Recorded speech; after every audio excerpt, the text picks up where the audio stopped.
So on page number 162, that is Science and Society, Science or Muashara. So this chapter we will read today in English, that is chapter number 12. And this chapter we will discuss about what is science and what a science does for the society, and how science has worked wonder in almost all the walks of the life.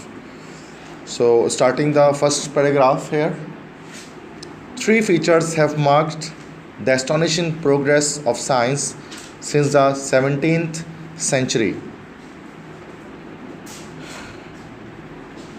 तो 17वीं सदी से 16th century से मतलब 1600 to 1700, 17वीं सदी से तीन खदोखाल ऐसे हैं साइंस के जिन्होंने निशानदेही की है, बहुत हैरत अंगेज़ तरक्की की, जो 17th सेंचुरी से 17वीं सदी से शुरू हो चुकी थी। 1600 के बाद जो भी एरास आए, जो भी एजेस आए, उनमें हमने देखा कि साइंस ने बहुत ज़्यादा तरक्की की और साइंस ने जो है वो बहुत हैरत अंगेज़ तरक्की दिखाई।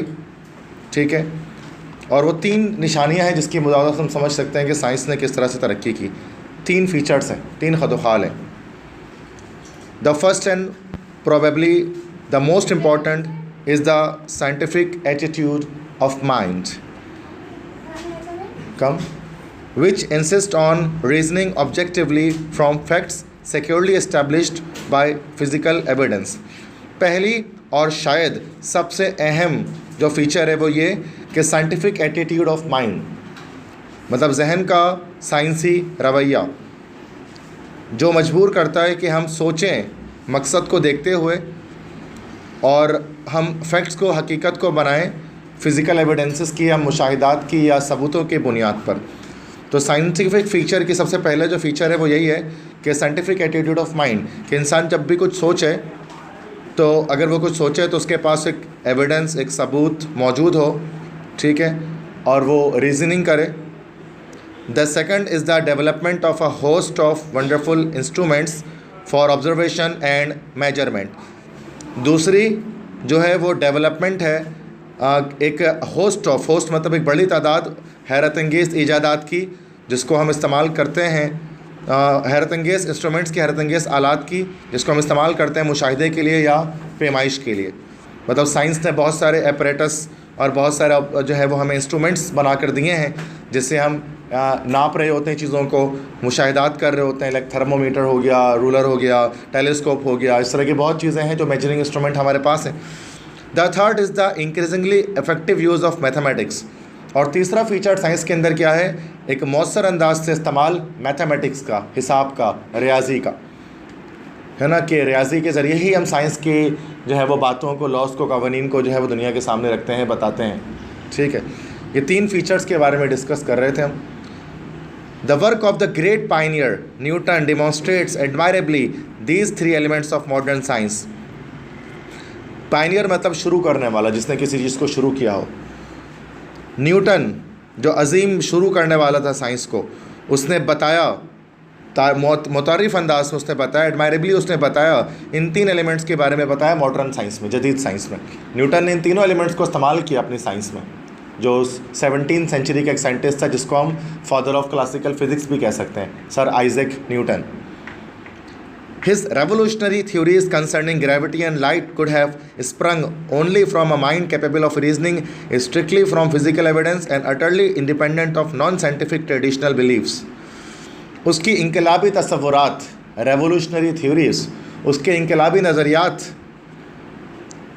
तो जिस बारे में थे ग्रेविटी के, कशिश शकल के, एंड लाइट और रोशनी के, तो वो स्प्रिंग के सेकंड फॉर्म स्प्रिंग है, वो पैदा हो सकते हैं तो सिर्फ ऐसे जहन से जो काबिल हो सोच विचार करने के, स्ट्रिक्टली सख्ती से, फ़िज़िकल एविडेंस, तभी एविडेंस के साथ, सबूत के साथ, एंड अटर्नली और मुकम्मल तौर पर इंडिपेंडेंट, आज़ाद हो of non scientific traditional believes, गैर साइंसी रस्मी बिलीव्स या अकायद के।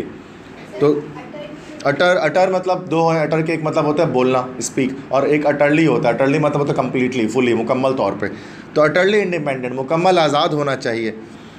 तो उसने जो आपको ग्रेविटी और लाइट के कॉन्सेप्ट पेश किया, वो उसी जहन से आ सकते थे जो जहन सोच रहा हो किसके साथ भाई?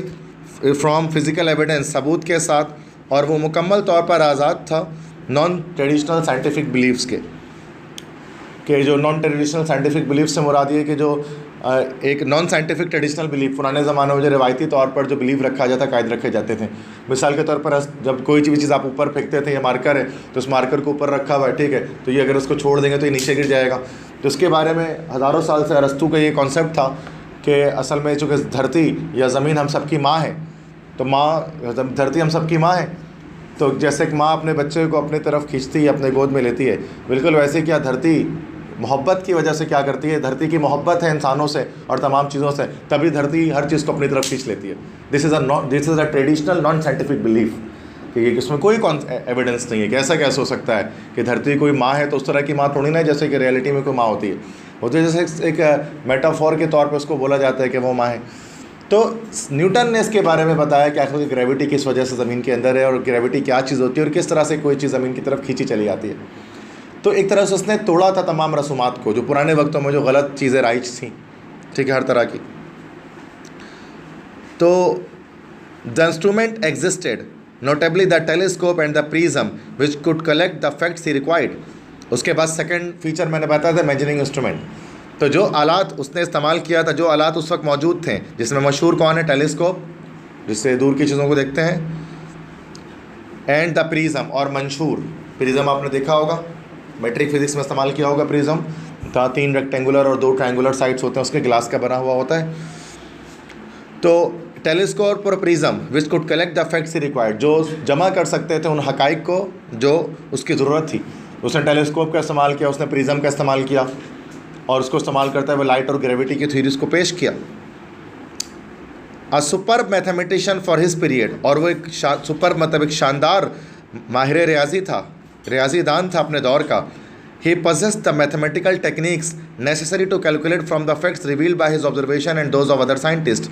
उसके पास मौजूद थी वो हिसाबी तकनीकें जिसकी ज़रूरत थी कि वो हिसाब लगाए उन तमाम हकाइक का जो ज़ाहिर करते थे उसके मुशाहिदात को और दूसरे और साइंटिस्ट के मुशाहिदात को।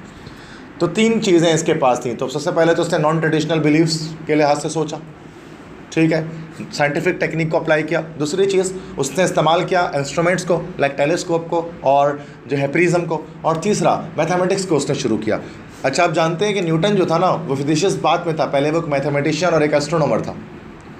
फिज़िक्स तो उसके कुछ कामों में से एक काम है, वरना उसके अलावा उसने मैथ में ही बड़ा काम किया।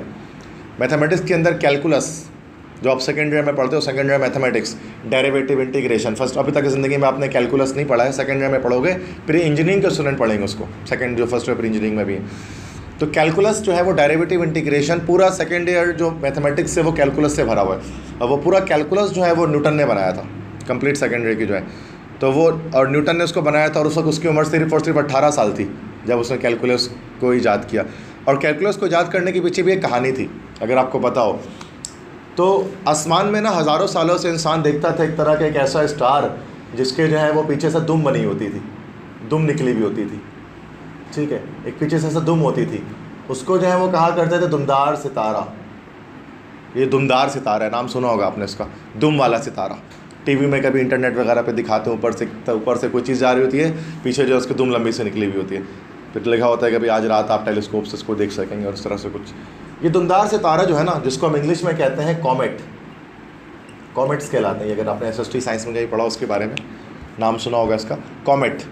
तो कॉमेट्स जो है वो हज़ारों सालों से इंसान देखता है, और कॉमेट्स को पुराने वक्तों में कहा जाता था कि ये एक आफत है, ये एक बला है, कि जब ये दुनिया में कभी दिखाई देती है तो दुनिया में कोई बुरा वक्त आ जाता है कॉमेट को देखने पर।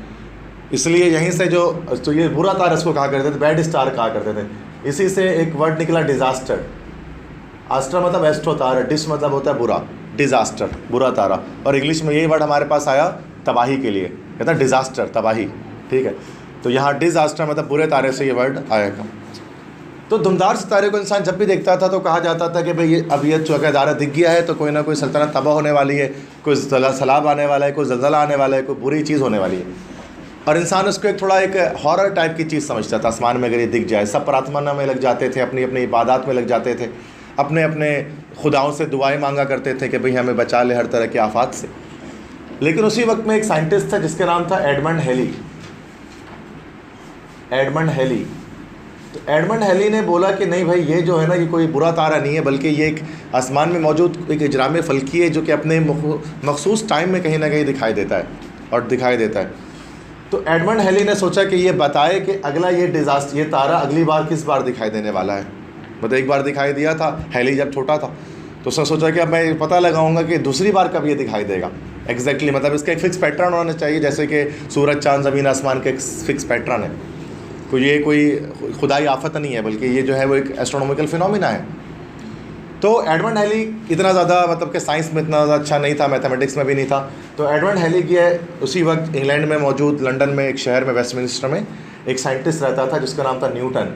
न्यूटन के पास गया और न्यूटन से जाकर बोला कि भाई मैं जो है वो एक रिसर्चर हूँ और मैं चाहता हूँ कि आप चूँकि एक ज़्यादा बड़े साइंसदान हैं, तो आप ये बताएं कि जो हमें कॉमेट दिखा था, वो कॉमेट अगली बार हमें दोबारा कब दिखाई देगा। न्यूटन ने बोला चलो ठीक है, मैं पता लगाता हूँ। तो न्यूटन ने सोचा कि अब वो कि उसके भाई असल में कि ये असल में कॉमेट्स होते हैं क्या, ये सूरज है और सूरज के अराउंड तो प्लैनेट्स होते हैं ना, जैसे मरकरी, वीनस, अर्थ, मार्स। इस तरह से Mercury, Venus, Earth, Mars, Jupiter, Saturn, Uranus, Neptune, Pluto. अब प्लूटो के कई बार जाकर आगे पूरा एक बेल्ट आता है जिसको हम लोग बोलते हैं अपनी एस्ट्रोनॉमी में काइपर बेल्ट। ओर्ट क्लॉड भी कहा जाता है, उसको काइपर बेल्ट भी कहते हैं। काइपर बेल्ट के अंदर छोटे छोटे बहुत सारे कॉमेट्स होते हैं और एक इलिप्टिकल ऑर्बिट में घूम रहे होते हैं सूरज के अराउंड। इस तरह से बहुत लंबा ऑर्बिट उनका होता है, 100 150 300 साल लग जाते हैं एक चक्कर काटने में उनको, काफ़ी लंबा साल। जैसे हमारी दुनिया को तो 1 साल सिर्फ लगता है, कुछ को 300 साल लग जाते हैं। तो जब वो अर्थ के साथ, अच्छा उनके अंदर क्या होता है, बर्फ़ वगैरह भरी हुई होती है, या बर्फ़ हो गया या पानी होती है, इस तरह से बर्फ़ वगैरह भरी होती है जो बहुत दूर होता है, तो सॉलिड स्टेट में होती है जो सूरज से काफ़ी दूर है, हर चीज़ जम जाती है इस टेम्परेचर पे इतनी दूर तक। तो जब वो अर्थ सन के करीब से जब वो गुजरते हैं तो क्या होता है कि सूरज की हरारत की वजह से क्या होता है कि उसके अंदर जो पानी है ना, वो एवोपोरेट होना शुरू होता है, भाप की तरह निकलना शुरू होता है तेज़ी के साथ। और जो भाप की तरह वो निकलता है ना, स्पीड में जा रहे होते हैं, तो एक दुम जैसी, एक टेल जैसी बन जाती है। इसलिए उसको हम कहते हैं दुमदार सितारा, दुम वाला सितारा, that is a comet.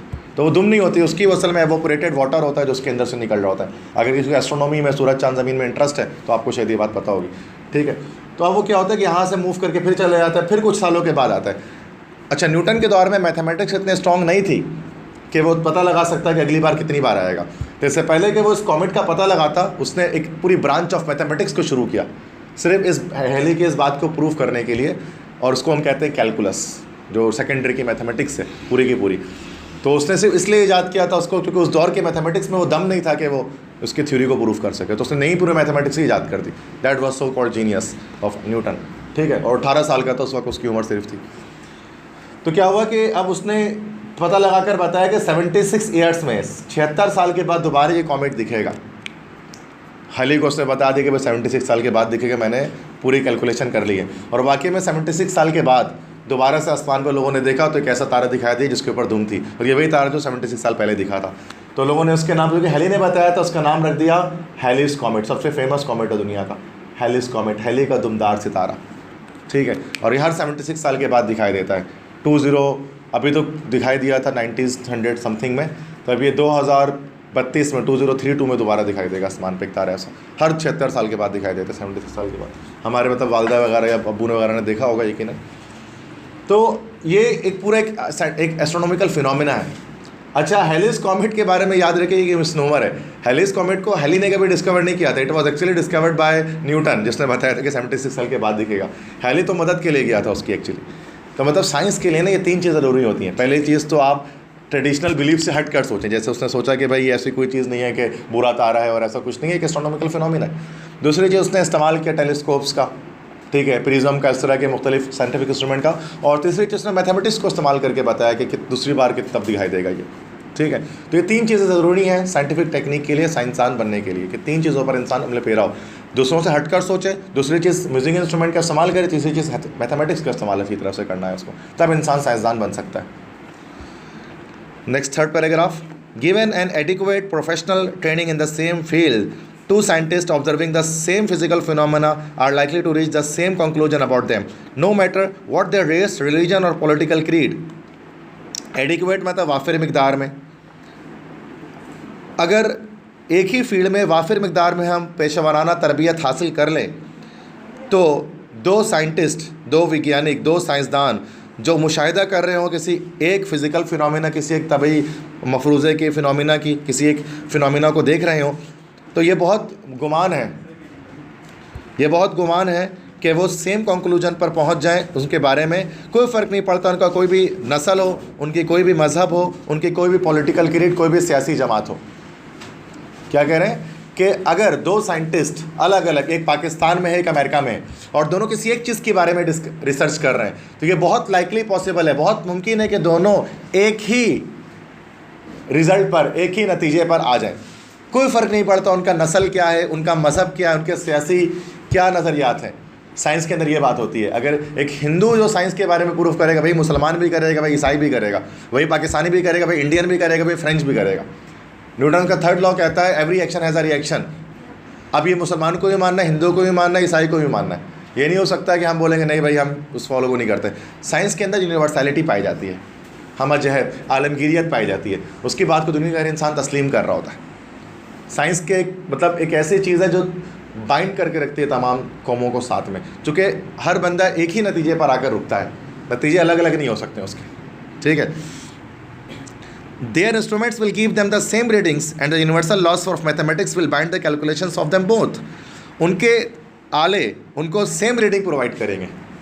Simple सी बात है, अगर मैं थर्मामीटर लेकर बैठूंगा तो मैं पानी को 100 डिग्री पे बॉयल करूंगा। अगर मैं मुसलमान हूं और एक हिंदू इंडिया में को लेकर बैठेगा, वो भी 100 डिग्री पे बॉयल करेगा। वैसा तो नहीं मेरे इंस्ट्रूमेंट थोड़ा आगे पीछे हो जाएगा, मैं मुसलमान हूँ तो उसके लिए हिंदू है तो आगे पीछे हो जाएगा, नहीं, इंस्ट्रूमेंट सेम रीडिंग देगा हर सूरत में। और जो मैथमेटिक्स है वो भी सेम रहेगी कैलकुलेशन दोनों के लिए। a + b का स्क्वायर मेरे लिए भी स्क्वायर पर 2ab + b स्क्वायर है, उसके लिए भी वही होगा, हिंदू के लिए भी वो सेम नहीं, चेंज नहीं हो सकता। ये कुछ ऐसी चीज़ें जो दुनिया के हर लोगों के लिए सेम होती हैं, चाहे उसका नस्ल कोई भी हो, रंग कोई भी हो, या कोई और चीज़ हो। The universality of science or mathematics accounts very largely for the stupendous progress of science in modern times. Science की आलमियत और हिसाब और मैथमेटिक्स की यूनिवर्सैलिटी ये वजह बनती है एक स्टुपेंडस बहुत बड़े प्रोग्रेस तरक्की का ऑफ साइंस की इन मॉडर्न टाइम जदीद दौर में।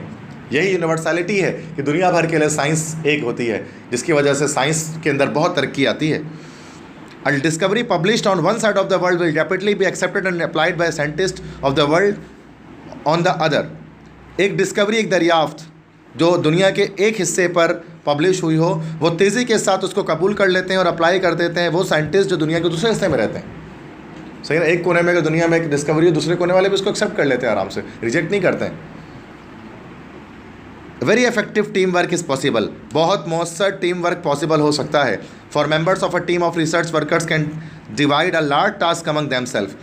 कि अगर कुछ अरकान हैं जो एक ही रिसर्च कर रहे हैं साथ में, तो वो अपने कामों को डिवाइड कर सकते हैं आपस में। Each confident in the soundness of his colleagues finding. और हर कोई कॉन्फिडेंट होगा, एतमाद में रहेगा कि उसके जो कुलीग, उसके जो साथी की फाइंडिंग है, डिस्कवरीज़ हैं, दरियाफ्तें हैं, वो भी जो है वो सही है, ठीक है, और उसके बारे में जानकारी होगी। मतलब है ना, जैसे कि आपको पता है एटम के बारे में जब डिस्कवरी हुई थी तो एक बंदा काम नहीं कर रहा था, दुनिया भर के साइंटिस्ट मिलकर एटम के बारे में जो है वर्किंग कर रहे थे। एक तरफ मैडम क्यूरी कुछ कर रही थी, एक तरफ जेम्स चैडविक कुछ कर रहे थे, रदरफोर्ड कुछ कर रहे थे, बोहर कुछ कर रहे थे, जे थॉमसन कुछ कर रहे थे, मैक्स बॉन्ड कुछ कर रहे थे, नील्स बोहर कुछ कर रहे थे, श्रोडिंजर कुछ कर रहे थे। दुनिया के सारे लोग मिलकर काम कर रहे थे और सबको पता था एक दूसरे के बारे में कि वो क्या काम कर रहा और मैं क्या काम कर रहा हूँ। और सब ने आखिरकार मिलकर जो है वो एक पूरी कंप्लीट नज़रिया पेश किया एटॉमिक थ्योरी का, जिसको हमने चैप्टर 3 फर्स्ट ईयर केमिस्ट्री में पढ़ने वाले। दुनिया भर के लोग और आपस में मिलते भी थे कभी कभार। वो सॉल्वे कॉन्फ्रेंस 1920 में सारे साइंटिस्ट आकर मिलते थे, बात करते थे, एक दूसरे के बारे में बताते थे कि हमने इस डिस्कवरी को यहाँ तक किया, हमने डिस्कवरी को यहाँ तक किया। इससे बहुत इफेक्टिव टीम वर्क बनता था कि दुनिया भर के लोग मिलजुल कर काम करते थे आपस में साइंस के लिए, साइंस की तरक्की के लिए। क्योंकि साइंस एक में यूनिवर्सैलिटी है, साइंस के कवानीन, मैथमेटिक्स के लॉज, फार्मूले सेम रहता दुनिया के हर इंसान के लिए। ये नहीं हो सकता कि भाई मैं जो है वो कुछ और जो है वो एटम के बारे में रिसर्च करके किसी और जगह रिजल्ट तक पहुंचूं और दूसरा बंदा कहीं और तक पहुंच जाए। लगभग हम सेम ही होंगे, एक जैसे होंगे, एक जैसे तस्वुरात होंगे, एक जैसे नज़रियात होंगे।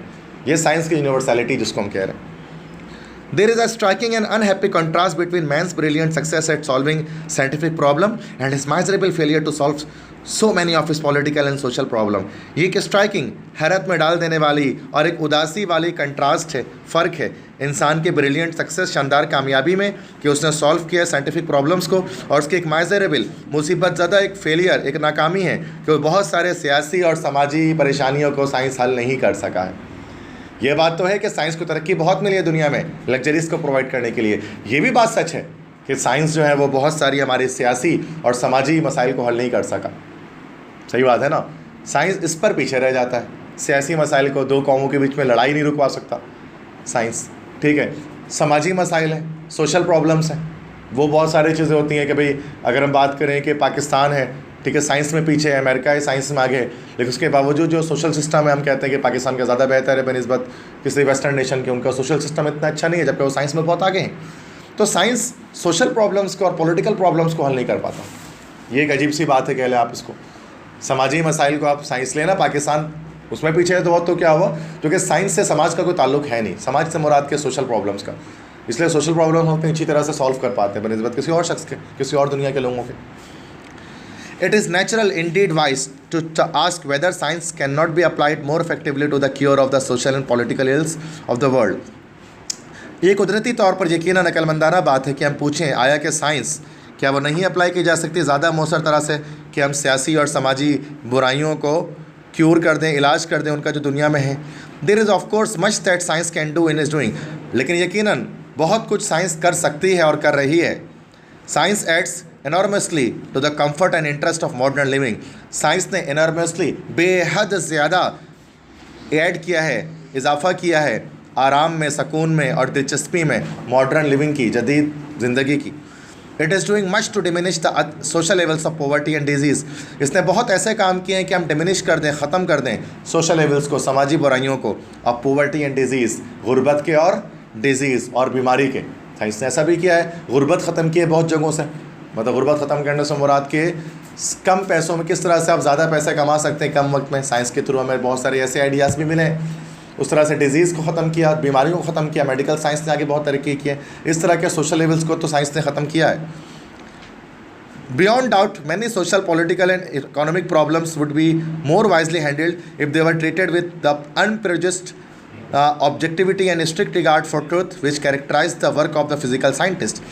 बिना किसी शक के बहुत से समाजी, सियासी और मुआशी मसाइल उनको और ज़्यादा अक्लमंदी के साथ हैंडल किया जा सकता है अगर हम उनको ट्रीट करें अनप्रेजुडिस्ड मतलब बिना अपनी राय के, बिना अपनी राय के हम मकसद तलाश करें और सख्ती से हम सच की तलाश करें, जैसे कि एक साइंटिस्ट, एक साइंसदान के काम के को कैरेक्टराइज किया जाता है, उसका किरदार होता है। मतलब जैसे साइंटिस्ट एक काम करता है ना, बिना किसी अपनी राय को डाले हुए सच की तलाश करते हुए वो एक नज़रिया देता है। अगर हम सियासी और समाजी मसाइल को सॉल्व करने के लिए वे साइंटिस्ट की तरह सोचें और बिना किसी एक तरफ बायस्ड होकर, बिना एक तरफ झुकाव रख के अगर हम किसी मकसद, किसी एक बात के बारे में सोचें, तो शायद हमें सोशल और जो हमारे पॉलिटिकल प्रॉब्लम्स उसके भी अच्छे हल निकल सकते हैं। साइंस इसका हल नहीं दे रहा, लेकिन साइंस का जो मेंटल एटीट्यूड है हम उसको इसमें लगा सकते हैं कि आप किसी एक तरफ झुकाव ना रखें सोचते हुए। जैसे कोई भी सियासी मसाइल है, कोई भी समाजी मसाइल है, आप उसमें अनप्रेजुडिस्ड होकर जब सच की तलाश करें, आप उसमें किसी नस्ल, किसी मज़हब, किसी और चीज़ को फॉलो ना करें, तो क्या होगा, हमारे बाकी मसाइल के हल भी तलाश हो सकते हैं, निकल सकते हैं। जैसे पॉलिटिक्स की जब हम बात करते हैं, पॉलिटिकल बेस पर जब हम बात करते हैं, तो लाइक एक सेकुलर स्टेट ऑफ गवर्नमेंट जिसको हम कहते हैं, एक लिबरल स्टेट ऑफ गवर्नमेंट जिसको हम कहते हैं, जिसके अंदर सियासत के मामलात को मज़हब से कोई लेने देना नहीं होता, जिसमें जैसे हम ये चीज़ देख रहे होते हैं कि कौम के लिए क्या चीज़ बेहतर है और उस चीज़ को अप्लाई किया जा रहा होता है। तो इससे क्या होता है कि बहुत सारे और प्रॉब्लम्स को भी सॉल्व किया जाता है, बहुत सारे और प्रॉब्लम्स भी हल हो सकते हैं। मतलब अगर इंसान क्या कर ले भाई, अनप्रेजुडिस्ड थिंकिंग रख ले, किसी एक तरफ झुकाव ना हो उसका, और उसके बाद वो हर तरह की चीज़ों को जो है वो मसाइल का हल तलाश करे, ये ज़्यादा बेहतर होगा। जिस तरह साइंस इतना तरक्की कर सकी तो समाज, सोसाइटी ये भी बहुत तरक्की कर जाएगी अगर हम साइंटिस्ट की तरह हर इंसान सोचना शुरू कर दे। जैसे साइंटिस्ट सोचते हैं ना कि वह सही है तो सही है, गलत है तो गलत है, वो किसी अपने सेंटिमेंट्स को, अपने जज्बात, अपने एहसासात, अपने इमोशंस, अपने फीलिंग्स, अपनी आइडियोलॉजीज, अपने नज़रियात को नहीं डालते उसके अंदर। अनप्रेजुडिस्ड होकर सोचते हैं, बिना अपनी राय को शामिल किए हुए सोचते हैं, अपने ओपिनियन को दूर रख के सोचते हैं। ऐसे हर इंसान हर मामले में सोच सकता है। अना को छोड़कर, अपनी अकड़ को छोड़कर, अपने गुरूर तकब्बुर को छोड़कर, अपनी ज़ात को छोड़कर सोचे तो जाहिर सी बात है दुनिया में खुशहाली आएगी। लेकिन जब इंसान अपनी ज़ात को देखकर सोचना शुरू कर दे तो फड्डे, लड़ाई, फसाद, घरेलू झगड़े, हर किस्म की चीज़ें होती हैं। तो साइंटिस्ट की तरह हम घरों पे भी सोच सकते हैं कि बस हम ये सोचें सच क्या है। बस हमारी मेरी क्या बता रहा हूँ। However, it must be recognized that science has its limitations. अगरचे इसको भी समझें आप सब कि साइंस की भी कुछ लिमिटेशन है। लिमिटेशन मतलब उसकी भी कोई हद है, हदें हैं। साइंस जो है वो सब कुछ नहीं बता सकती आपको। ये भी बड़ी अच्छा पैराग्राफ इसमें हम पढ़ते हैं। Its methods apply only to those things which can be observed, measured and treated mathematically. साइंसी तकनीकें सिर्फ उन्हीं चीज़ों पर अप्लाई होती हैं जिनको मुशाहिदा किया जा सके, जिनको नापा जा सके और जिनको हिसाब के तरीके से बताया जा सके, मैथमेटिक्स जिन पर अप्लाई हो सके, साइंस उसी पर लगती है। It has nothing to do with the values. Science को कोई लेना देना नहीं है वैल्यूज़ से, अखलाकी कदरों से। वैल्यूज़ मतलब कदर, अखलाकी कदरें, उनसे कोई लेना देना नहीं है। Save those of truth and accuracy, और ना ही उनके बारे में सच्चाई के साथ और ठीक तरह से बता सकता है। It has nothing to do with happiness, goodness, beauty, courage, adventure, justice, altruism, friendship, love of family, love of country. Science को कोई लेने देना नहीं है खुशी से, अच्छाई से, खूबसूरती से, हिम्मत से, मुहिम से, जस्टिस, इंसाफ से, एल्ट्रुइज्म। एल्ट्रुइज्म कहते हैं इसार, कुर्बानी। एल्ट्रुइज्म कुर्बानी से, इसार से, दोस्ती से, ख़ानदान की मोहब्बत से, मुल्क की मोहब्बत से। साइंस को कोई लेने देना नहीं है। आपको पता है साइंस में भी सब नहीं पढ़ते हैं। ये जो इतने सारे मैंने अभी पूरी लिस्ट खोली है, साइंस में कुछ नहीं पढ़ते इसमें से। कभी नहीं पढ़ते खुशी कैसे मिलेगी, अच्छाई क्या है, खूबसूरती किसको कहते हैं, हिम्मत कैसे हासिल होगी, मुहिम कैसे करेंगे, इंसाफ क्या चीज़ है, कुर्बानी का जज्बा क्या होता है, दोस्ती कैसे की जाती है, घर वाले की मोहब्बत क्या है, अम्मी अब्बू से किस तरह से बात करनी चाहिए, मुल्क की मोहब्बत क्या है, पैट्रियोटिज्म क्या है। केमिस्ट्री, फिजिक्स, मैथ, बायो आपको कभी ये सब नहीं बताएगा। कभी बताते, कभी भी नहीं बताता। ये लिमिटेशन है साइंस की। यहाँ पर समझना है ज़रा बहुत डिटेल में इसको। Yet all these values enter into a man's conception of what is the good personal life within a good society. अगरचे ये तमाम वैल्यूज़ इंसान के कॉन्सेप्शन में, इंसान के जहन में आती हैं कि उसको पता लगे कि उसकी ज़िंदगी में क्या चीज़ अच्छा है और माशरे में क्या चीज़ बेहतर है। ये चीज़ें यूज़लेस नहीं है जो मैंने लिस्ट खोली है पूरी। ये सब चीज़ें भी ज़रूरी हैं अच्छे माशरे को बनाने के लिए। सिर्फ साइंस आपको आ जाए तो उसका ये मतलब नहीं कि माशरा अच्छा हो सकता है। ठीक है। It is possible for honest and intelligent man to differ profoundly on the nature of these values and their respective degrees of importance. ये मुमकिन है एक ईमानदार और एक इंटेलिजेंट, एक ज़हीन इंसान के लिए कि वो फ़र्क करे गहराई से इन वैल्यूज़, इन कदरों की, और ये देखे कि कौन सी चीज़ें कितनी अहम है इसमें से। Hence the contrast between the modern world's command of material things and its tragic failure to organize a harmonious world society. इस तरह से एक कंट्रास्ट, एक फ़र्क है। जदीद दुनिया ने किस तरह से हुक्म किया है, कमांड किया है, हाकिम बनाया है मटेरियल थिंग्स को, मादी चीज़ों को, और कितना ज़्यादा, कितनी बुरी तरह से नाकाम हो गई है ये science to organise a harmonious world society, कि हम दुनिया की सोसाइटी में एक हारमोनी, एक हम आहंगी, एक अपनापन कायम कर सके, हारमोनी कायम कर सके, हारमोनियस बना सके उसको। मतलब साइंस ने ऐसा तो बहुत किया है। एटम बम बना दिए, बम बना दिए, बड़े बड़े रॉकेट लॉन्चर बना दिए हैं, बहुत चीज़ें बना दी साइंस ने, है ना, एटॉमिक एनर्जी और ये वो। लेकिन कौमों की जंगें आपस में रुक नहीं सकी। कौमें जंगें लड़ते नहीं हैं अपनी। वर्ल्ड वॉर 1 भी हुआ, वर्ल्ड वॉर 2 भी हुई, कौमों में लड़ाई होती गई, झगड़े होते गए। तो इसका मतलब ये हुआ कि साइंस ने दुनिया में हारमोनी कायम नहीं किया, अमन कायम नहीं किया जो करना चाहिए था उसको। ठीक है, वो उसको करने में कासिर रही है। वो ये साइंस का फेलियर है, ट्रेजिक फेलियर कह रहे हैं, एक अलमियाती नाकामी कह रहे हैं साइंस की। एक ट्रेजिक फेलियर है ये साइंस का कि वो दुनिया को हारमोनी में नहीं रख पाई। आज भी दुनिया 2 कौमों के बीच में, 10 कौमों के बीच में लड़ाइयाँ हैं, फसाद हैं, झगड़े हैं, मसाइल हैं। कश्मीर प्रॉब्लम, फ़लस्तीन प्रॉब्लम, बहुत से प्रॉब्लम्स आज भी मौजूद है, साइंस के होने के बावजूद हैं, उसको हल नहीं कर पाई है science. Young people must be educated in modern science. जवान लोगों को, यंग लोगों को साइंस की तालीम देनी चाहिए। It's methods and it's mental attitudes, इसके तरीके बताने चाहिए, इसके जहनी रवैये बताने चाहिए, मेंटल एटीट्यूड बताना चाहिए, उसका जहनी रवैया बताना चाहिए। Without this education they will find the modern world utterly incomprehensible. Science की तालीम के बिना वो पाएंगे जदीद दुनिया को अटरली, मुकम्मल तौर पर इनकॉम्प्रीहेंसिबल, नाकाबिल समझ, समझ से बाहर, इनकॉम्प्रीहेंसिबल पाएंगे। क्योंकि साइंस पढ़ते हैं तो मटेरियल वर्ल्ड के बारे में आपको डिस्कशन होती है। जितने भी स्टूडेंट्स यहाँ पर बैठे हैं, all are the students of science, pre engineering, pre medical, इस तरह से आपका ताल्लुक है किसी न किसी 2 में से किसी एक फील्ड से। And you are way higher than other people because you are understanding the material world, जो कॉमर्स या आर्ट्स वाले नहीं कर रहे होते कभी भी। तो यहीं पे बताया जा रहा है कि साइंस की तालीम इसलिए बहुत ज़रूरी है। इसलिए कहा था ना हर पढ़ने वाला बच्चा साइंस ले, इसलिए कहा था साइंस की वैल्यू इंजीनियरिंग मेडिकल। तो इस वजह से नहीं कि सिर्फ जॉब्स ज़्यादा हैं इसकी वजह से, वजह यह है कि दुनिया ही इस चीज़ की है, साइंस की दुनिया। ठीक है,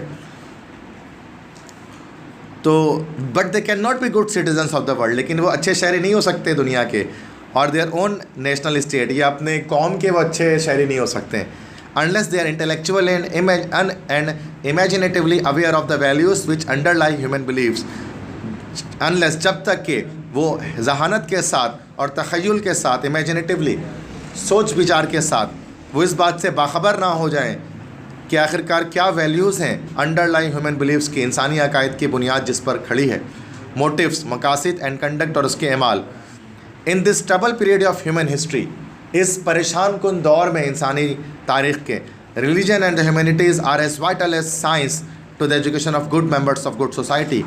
आजकल के इस कहते हैं ना कि ट्रबल पीरियड में, आजकल के इस जो अफरा तफरी के दौर में, आजकल के इस बेहंगम दौर में, जब दुनिया क़यामत से करीब तर हो जा रही है और दुनिया जो है वो एक तरह से तबाही के आखिरी दहानों तक पहुंची हुई है, इस ट्रबल पीरियड ऑफ टाइम में, इस परेशान कुन लम्हात में, दुनिया के इंसानी तारीख़ में सबसे परेशान कुन लम्हात जो हम जिसमें दौर गुज़र रहे हैं, तो मज़हब और ह्यूमैनिटीज़ और इंसानियत एज़ वाइटल एज साइंस उतने ही ज़रूरी हैं आज जितना कि science to the education of good members of good society, अच्छे माशरे के अच्छे अरकान के तालीम के लिए।